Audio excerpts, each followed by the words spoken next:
grand 2, le langage n'est-il qu'un instrument de communication? Donc ici déjà on peut poser une première alternative, soit nous parlons parce que nous pensons, mais alors on fait du langage le propre de l'homme uniquement, hein, où la fonction principale du langage serait d'exprimer et de représenter la pensée. Ou alors second point, nous parlons parce que nous sommes des êtres sociaux et on a besoin d'un instrument de communication performant pour pouvoir communiquer. Euh, cette alternative, hein, elle a un enjeu majeur, hein, comme je le laissais sous-entendre, c'est-à-dire que si on fait du langage le lieu d'expression et de représentation de la pensée, si donc la pensée est la clé du langage, alors le langage serait le signe de la distinction radicale entre l'homme et les autres animaux. C'est-à-dire que le langage serait la manifestation, il y aurait une différence de nature entre l'homme et l'animal, seul l'homme possédant le langage. Au contraire, si on fait, c'est le second membre de l'alternative, si on fait du langage un simple instrument de communication, alors le langage humain se distinguera de la communication animale uniquement par sa qualité et sa puissance. Cela ne sera pas une différence de nature, mais une différence de degré. Donc la question qui se pose, c'est est-ce que c'est rupture ou continuité? Alors Karl von Frisch, hein, qui est un zoologiste, a travaillé sur la communication des abeilles et il a montré effectivement que dès qu'une butineuse revient à la ruche, elle se met à exécuter une danse en dégorgeant de ses antennes le pollen qu'elle a récolté et elle se met donc à effectuer une danse, soit une danse en 8, soit une danse en cercle, avec un frétillement constant de l'abdomen plus ou moins rapide. Et ces danses semblent bien transmettre des informations. Alors, deux informations principales, hein. L'odeur de la butinaise et l'absorption du nectar qu'elle dégage donnent des renseignements sur la nature du butin à aller chercher. Et deuxième point, les danses, elles semblent être des supports relatifs, hein, à l'emplacement du butin, et elles donnent des informations donc, sur la direction et la distance, donc des données géographiques.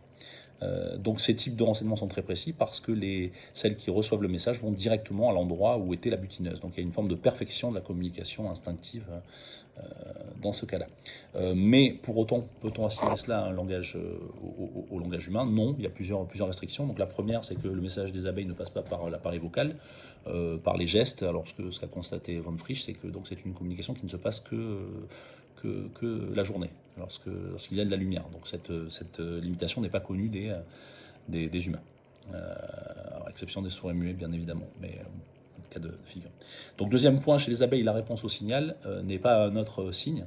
Ça, c'est le langage. Hein. Le signal, ce sera un mot. On peut répondre à un mot par un mot. Là, non. La réponse au signal, chez l'animal, c'est un comportement.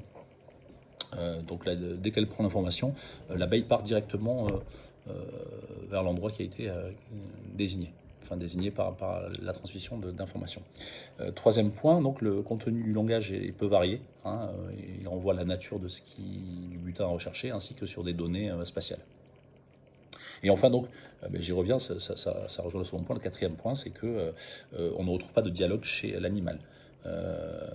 La réponse au signal n'est pas un signe.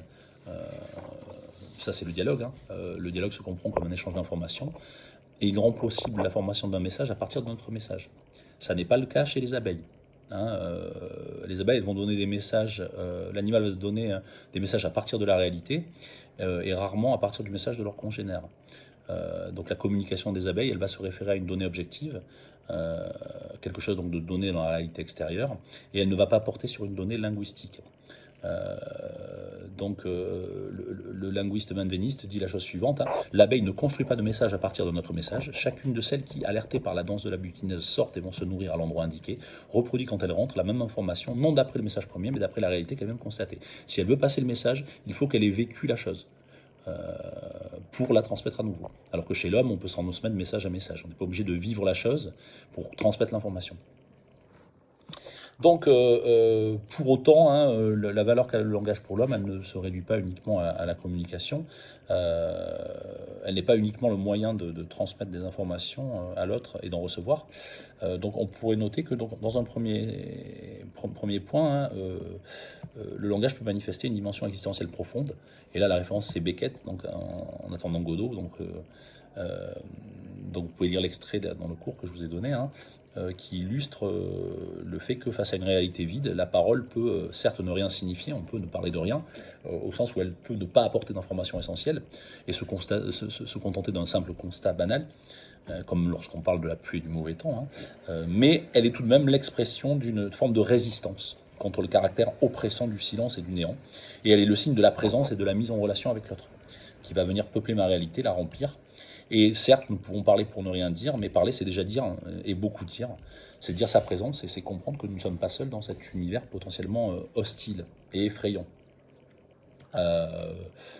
Donc l'essentiel serait de se parler, même pour ne rien se dire, ou même pour se contredire, comme les protagonistes de la pièce de Beckett, car parler pour ne rien dire montre donc que le langage n'est pas directement lié à un intérêt matériel, mais qu'il est le signe de notre appartenance à une communauté humaine qui est faite de culture et de communication. Autre point, hein, le langage pourrait être le signe de la pensée. Donc là, je renvoie à tes têtes. Hein. Penser, c'est l'âme qui dialogue avec elle-même, qui s'interroge, qui pèse le pour et le contre. Et donc, avant d'être communiqué, la pensée s'élabore, donc fonction d'élaboration de la pensée. Et enfin, il y a un usage performatif du langage qui est mis en évidence, donc ça c'est le troisième élément, par Austin, quand un ouvrage qui s'appelle Quand dire c'est faire. Et donc la thèse d'Austin, c'est que le langage ne se contente pas de décrire la réalité, mais il va faire acte. C'est la fonction performative du langage. Donc à travers cette fonction-là, on voit bien que le langage, il a un effet sur la réalité, il agit sur la réalité, et il va contribuer à la changer au sens où une fois que certaines paroles sont énoncées, l'état du monde change. Donc c'est le cas des ordres ou des promesses, par exemple. Donc vous voyez, pour illustrer les actes performatifs, Austin fait référence à des paroles prononcées dans un contexte particulier qui permettent d'acter certaines choses et de créer un nouvel état du monde. Ainsi en est-il des paroles d'un notaire, hein, lors d'un testament, lorsqu'il dit que monsieur untel lègue sa montre à monsieur untel, l'allégation est alors actée et devient effective. Même chose pour le mariage, il n'est réel et effectif que lorsque la personne assermentée prononcera certaines paroles.